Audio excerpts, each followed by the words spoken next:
네, 깨달음으로 가는 예수 그리스도의 길. 세 번째 단계, 믿음 말씀의 믿음 속 잉태. 하나님께서 인류의 구원을 계획을 세우고요. 그건 모든 인간을 영적으로 깨닫게 하는 길입니다. 그렇게 세우고, 그 다음에 이에 따라서 말씀께서 그 다음에 계획을 세우고 여기에 따라 실천을 하십니다. 우선은 사람들에게 방문했어요. 사람에게 말씀이 잉태되는 겁니다. 여러분들이 인간이 태어날 때 어떻게 되나요? 엄마 자궁이 필요하죠. 인간이 엄마 자궁을 통해서 탄생하잖아요. 마찬가지로 영적 인간은 믿음이란 자궁을 통해 탄생하는 겁니다. 믿음이 곧 자궁이고요. 영적 인간이 품는 자궁이란 말이죠. 그 안에 영이 잉태된다는 겁니다. 그리고 때가 차면은 인간의 육신이 탄생하던 영적 탄생 쪽 깨달음 사건이 터집니다. 한 인간에게.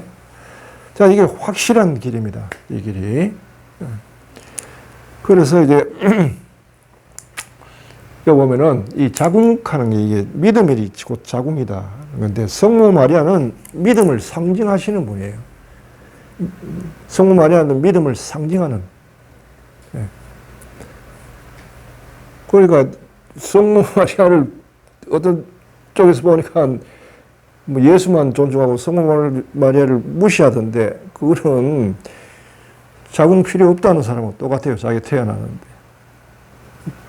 자기가 좋든 싫든 성모 마리아께서 자궁입니다. 그 성모께서 예수 그리스도를 잉태하시는 사건이 성경에 나와 있지만요. 실제로 19세기에 루르드, 잘 아시죠? 루르드에 발현하셨는데, 성모 마리아가. 그때 베르나데트란 그 어린 소녀가 있었어요. 그 소녀가 이제 남하로 땔감을 주스러 나갔다가 개울을 이렇게 건너다 거기서 어떤 세찬 바람을 맞아요. 그리고 눈을 들어보니까 그 동굴에 웬 아름다운 부인이 파란 옷을 입고 있었다는 거예요. 그 처음에는 몰랐죠. 성모 마리아인지. 그래서 그거를 이제 당시 이제 그 담당 주교님한테 이야기하고 이렇게 하니까 이제 그분의 이름이 뭔지 아마 물어봐라 라고 했어요. 그래서 당신의 이름이 뭡니까? 했을 때 성모 마리아께서 당신의 이름을 가르쳐 준 게 뭐냐 하면 임마culata conceptio. 라틴어인데 임마culata conceptio. conceptio라고 하는 자궁, 잉태란 뜻입니다. 임마culata라는 것은 뭐냐면 순결한, 무구한, 그러니까 죄에 물들지 않은 원죄 없는 잉태. 그 뜻입니다.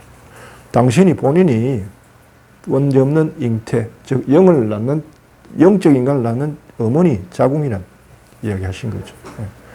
여기서 이제 가톨릭에서는 이제 성모의 무염시태, 성모께서 원죄 없이 잉태되셨다라는 이제 교리가 나오는데, 그러니까 뭐 그까지는 여러분들이 뭐 받아들이고 말고 할 건 없지만은 이분이 영적 인간이 태어나는 믿음이라는 자궁을 상징하고 있다는 것은 분명한 사실입니다. 그래서 어떤 예수 그리스도의 사건 자체가, 성모 마리아에게 일어난 그 사건 자체가 일회적으로 한 번 일어난 사건으로 치부해서는 안 된다는 거예요. 이거는 어떤 보편적인 걸 상징화해 놓은 겁니다. 왜냐하면 그리스도께서는 태어날 때부터 당신이 죽고 부활할 때까지 모든 것이 그 자체가 길이거든요. 길을 가는 것은 당신이 그 길을 걸음으로써 당신 이후에 영적으로 거듭날 사람들이 이 길을 걷는다 하는 것을 보여주신 거예요. 그러니까 길이지. 혼자 가시고 다른 사람이 못 가는 거라면 그게 어떻게 보편적인 길입니까? 아니죠. 그리스도 당신 자신이 태어나서 죽고 부활하는 전 과정 자체가 길이라는 겁니다. 그렇게 볼 때 우리도 이렇게 이 길을 걷도록 초대되어졌고 말씀을 믿음으로 받아들일 때 말씀께서 우리 안에 잉태되시고 우리의 믿음 안에 잉태되신 겁니다. 그리고 때가 되면은 탄생한단 말이에요. 저 탄생이 뭐냐 하면 깨달음입니다. 영적 체험이 일어나는 겁니다. 이 체험이라고 하는 게 굉장히 중요해요.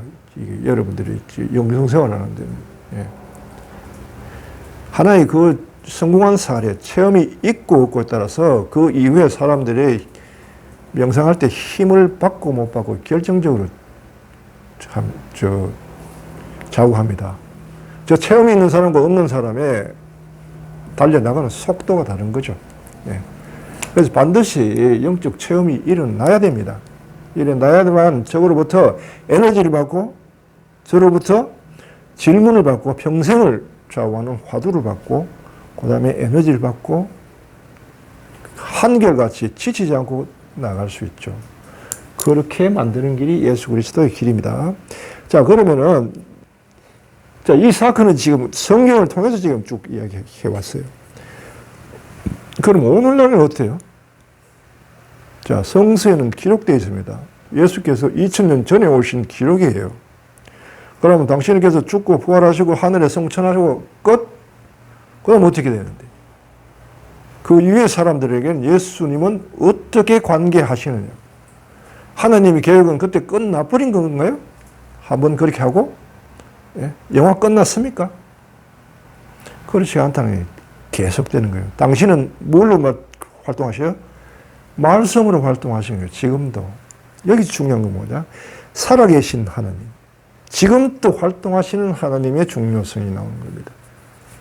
지금 하나님은 나에게 어떻게 활동하시는가? 말씀으로 활동하세요. 그 말씀은 어디 계시는가? 자, 그 어디 계신지, 어떻게 활동하시는지 그걸 좀 보도록 합시다.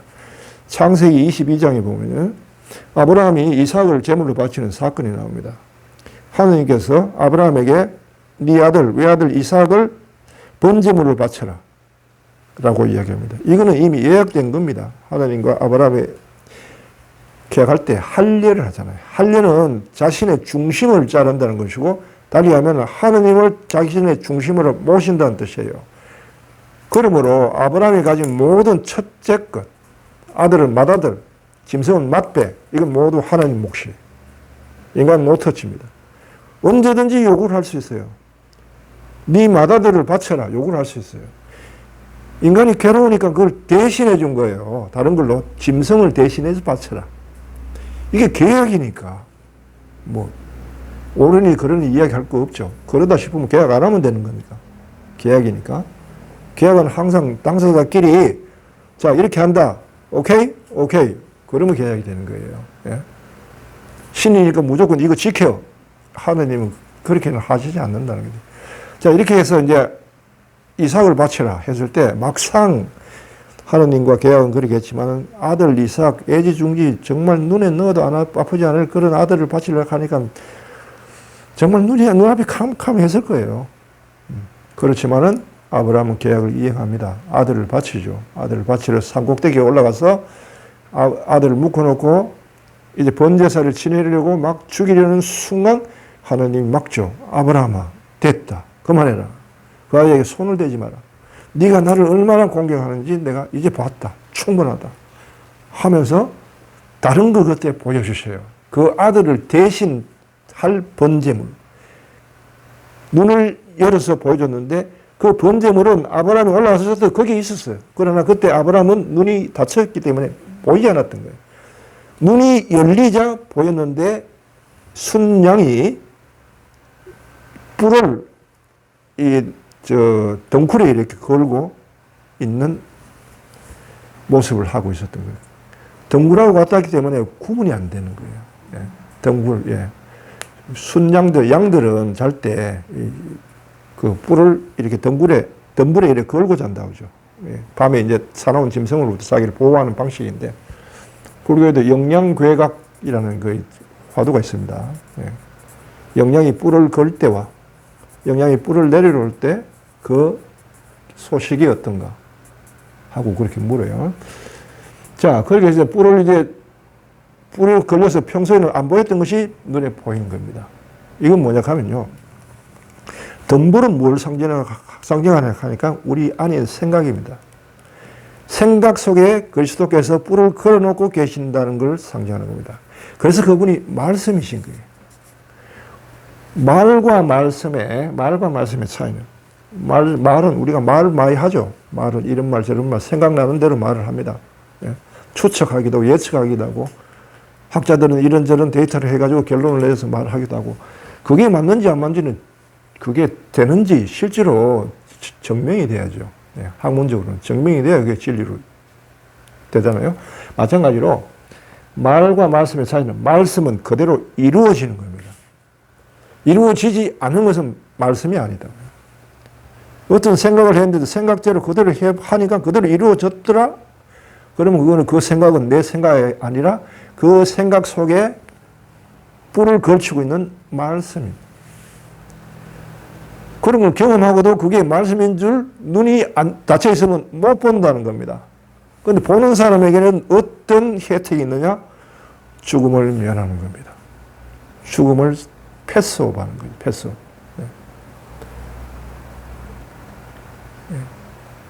그 순양, 감추어진 순양을 발견한 것, 이 순양이 바로 예수 그리스도를 상징하는데, 감추어져 있는 말씀, 실제로는 우리 안에서 활동하지만은 그거를 알아보는 자에게는 죽음을 넘어서는 힘을 얻습니다.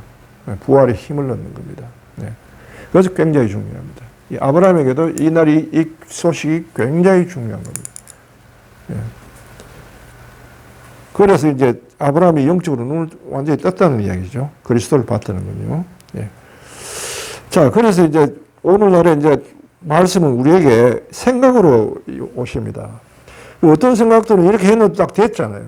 되니까, 와, 그거를 말씀이 이루어지는 것은 말씀인데, 본인은 말씀을 모르기 때문에 자기 생각대로 이루어졌다고 자기를 높이는 경우가 있죠. 이러다 망하는 거예요. 말씀이 도와줬다는 것을 인간은 눈을 뜨기 전에 못 본다는 거예요. 그래서 오히려 그것 때문에 교만해진 경우가 있죠.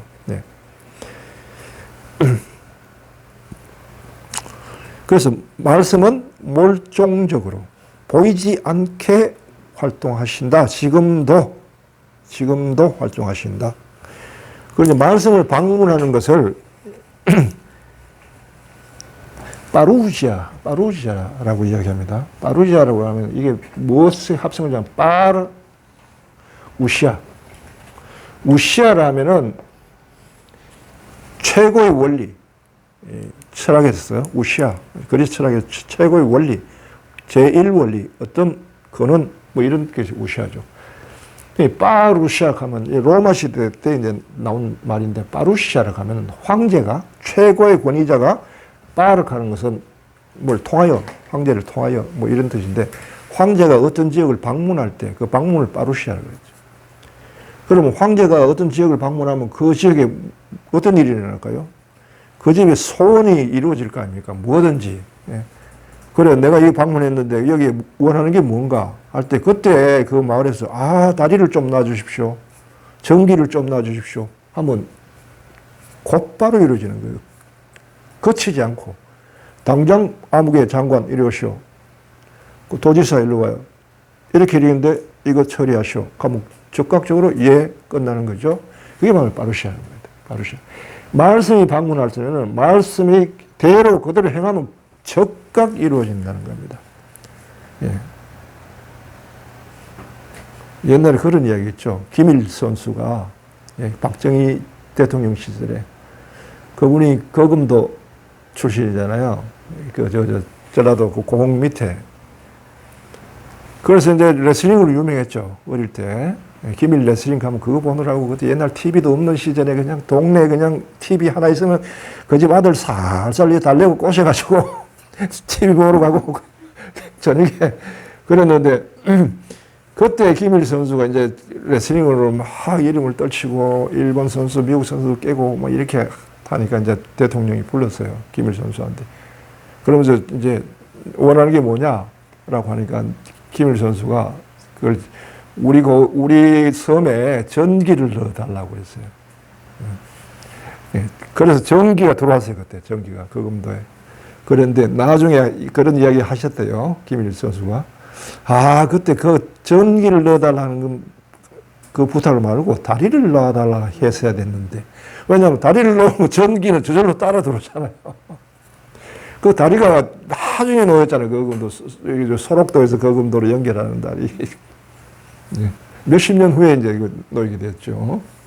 예. 여하튼, 임금이 방문할 때 대통령이 요구할, 청할, 뭘 더 원하냐 할 때 평소에 뭘 원해야 될지 생각하고 있어야 돼요. 마찬가지로 하느님께서 우리가 방문하셨을 때 뭘 원하냐 할 때 그 말할 줄 알아야 된다. 예수님이 가는데 세례대 요한의 제자 두 사람이 예수님을 따라갑니다. 따라가니까 예수님을 돌아보면서 무엇을 원하냐. 그런데 그들이 선생님이 계시는 곳에 함께 있고 싶다. 라고 청한다 말이에요. 그렇게 따라오라. 이렇게 된 거죠. 뭘 원하냐 물었는데 원하는 게 뭔지 모르면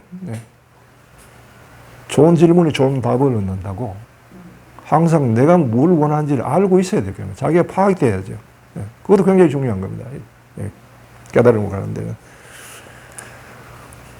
여하튼 말씀은 이렇게 이제 활동하시는데, 얘가 될란지 먼저 내 경우를 한번 조금 얘기할게요.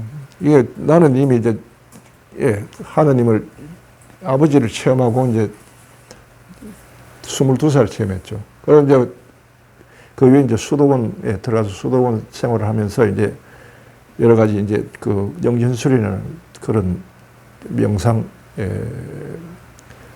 그거를 이제 주로 하게 돼요. 수도자들은. 1년에 평생 뭐 30일 피정, 매일 1년에는 이제 열흘 피정 등 하는데 그걸 하다 보면 자기 과거를 계속 돌아보게 돼요. 과거를 돌아보면서 새로운 의미를 발견하게 되는데 한 번은 이런 질문이 나왔죠. 내가 22살에 하나님을 만났고 그 이전에는 그럼 하나님은 나랑 관계가 없는 건가? 분명히 그렇지 않을 텐데 하나님은 어릴 때부터 이미 나를 알고 계셨을 텐데 하고 이제 과거를 이렇게 되짚어 봤어요. 언제 어느 때 하나님께서 나에게 접근했는데 내가 몰랐던가 라고 하니까 이제 그 사건이 이제 두 가지 정도 짚히더라고요. 하나는 이제 고등학교 때 이제 그때 나 신자도 아닐 때 여름에 이제 혼자 내 방에 이렇게 누워 있다가 저녁쯤 됐는데 사방에서 이제 그 차인벨이 옛날에 막 울렸죠. 그러니까 이제 차인벨 소리 듣고 있는데 갑자기 뭔가 생각이 딱 들었는데 때가 됐다라는 생각이었어요. 그 생각이 일어나자마자 나도 모르게 벌떡 일어나가고 밖으로 나가서 신발 신고 교회에 갔어요. 예배당으로. 그게 첫 방문이었어요. 나를 누구 이끌어준 사람도 없었어요. 막 그게 말씀이 들렸어요, 그때. 그리고 나는 그게 말씀인지도 몰랐지, 그때. 생각인지 말씀인지도 몰랐어요. 때가 됐다는 것, 어떤 각성이 왔어요. 그게 한 번이었고. 더 밑으로 내려가니까 국민학교 시절에 3학년 때인가 4학년 때인가 내가 처음으로 수영을 배웠는데 옛날에는 보릿배라는 게 있었거든요. 외국에서 원조 이제 식량 들어오면은 얘는 멍텅구리 배처럼 앞에 누가 끌어줘야만 끌려가는 배인데 그 안에 이제 크게 파져가지고 거기에 보리를 잔뜩 싣고 이렇게 오는 거예요. 한바다에서 큰 배가 이제 못 들어오니까 한바다까지 가서 싣고 그걸 견인해가지고 이제 한국까지 들어오는 배인데 그 배를 이렇게 항구에 대놨으니까 그 큰 배를 대놨으니까 물 깊이가 한 3m 내지 5m 이상은 돼야 되겠죠. 그런 데서 내가 어릴 때 이렇게 물장구를 치고 있었다고. 뒤에 이게 키 있잖아요. 예. 그걸 잡고 이렇게 하고 이제 동네 형들이 막 노니까 같이 이렇게 옷을 벗고 이렇게 노는데 그 위에서 낚시하던 어른이 애들이 퐁당거리니까 낚시가 안 되니까 그 위에서 화를 내면서 돌멩이를 막 이만한 걸 막 집어 던졌어요. 그리고 형들은 다 수영을 하니까 도망가는데 나는 할 줄을 모르잖아요. 수영을 못하고 잡고 그냥 물속에서 이렇게 있는데 그때 위기감이 딱 들었는데 그때 어떤 생각이 딱 스치는데 입에서 저 배로 한 거리가 한 5m, 7m쯤 될 거예요. 봤는데 이렇게 하면 되겠다 하는 생각이 딱 들었어요. 그러자 그걸 확 밀고 수영을 딱 했는데 수영이 딱 되더라고요. 그래서 거기까지 수영 갔어요. 그게 내가 처음 수영하자 수영이 된 거예요. 나는 수영을 배운 적이 없어. 그게 첫 번째 수영이고, 그거 배웠죠. 두 번째는 강을 건넜어요. 두 번째 만에 그 강을 건넜는데 배가 왔다 갔다 하니까 포항에 이제 형산강이에요. 앞강입니다. 배가 왔다 가니까 파도가 치고 이렇게 쉬운 건 아니거든요.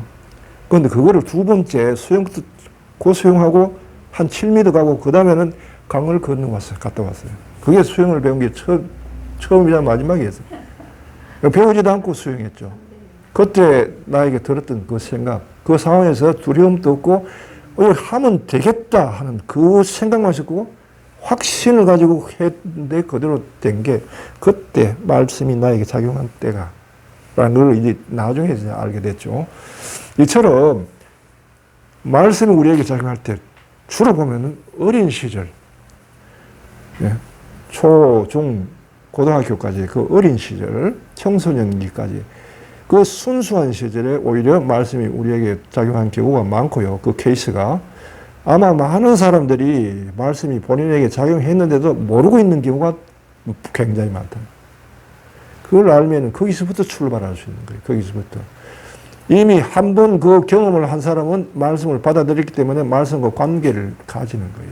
어찌 보면 그 관계가 연결이 돼서 고등학교쯤 돼서 그 다음에 교회로 나를 불러들였고 또 때가 되니까 또 인연을 맺어가지고 그 깨달음으로 가는 사건이 일어난 게 아닌가라고 이제 그렇게 보고 있습니다만은 하여튼 이렇게 말씀께서는 오늘날에도 활동하시고 많은 사람들을 당신 방문하셔가지고 그들 안에 믿음을 내게 하고 그 안에 잉태되기를 원하신다.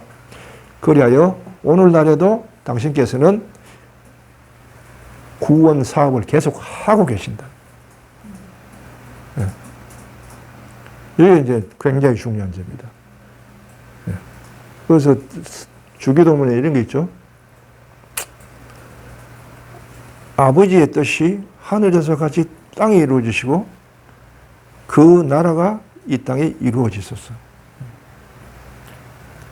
아버지의 나라가 이 땅에 이루어지고 아버지의 뜻이 하늘에서와 같이 땅에 이루어지십시오.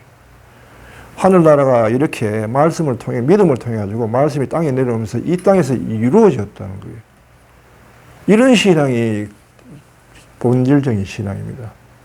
반대로 죽어서 저승가 가서 죽어서 하늘나라에 가겠지. 그 사람들 후회할 겁니다. 왜? 하늘나라에 있던 나라가 여기 와버렸기 때문에. 그거 가면 없네 이래 될 텐데 그때는 어떡할 거야? 하늘나라에 하느님은 우리를 초대해 가지고 영으로 거듭나게 해 가지고 계속해서 이 땅에서 하늘나라를 완성해 가고 나는 그 사업에 동참하기를 원하십니다. 그게 바른 신앙이죠. 자, 오늘날까지는 이제 이번 시간에는 말씀의 믿음 속 잉태 요걸 이야기했고요. 그 다음에 이제 탄생에 대해서 다음 시간에는 조금 이야기를 하도록 하겠습니다. 여기까지입니다.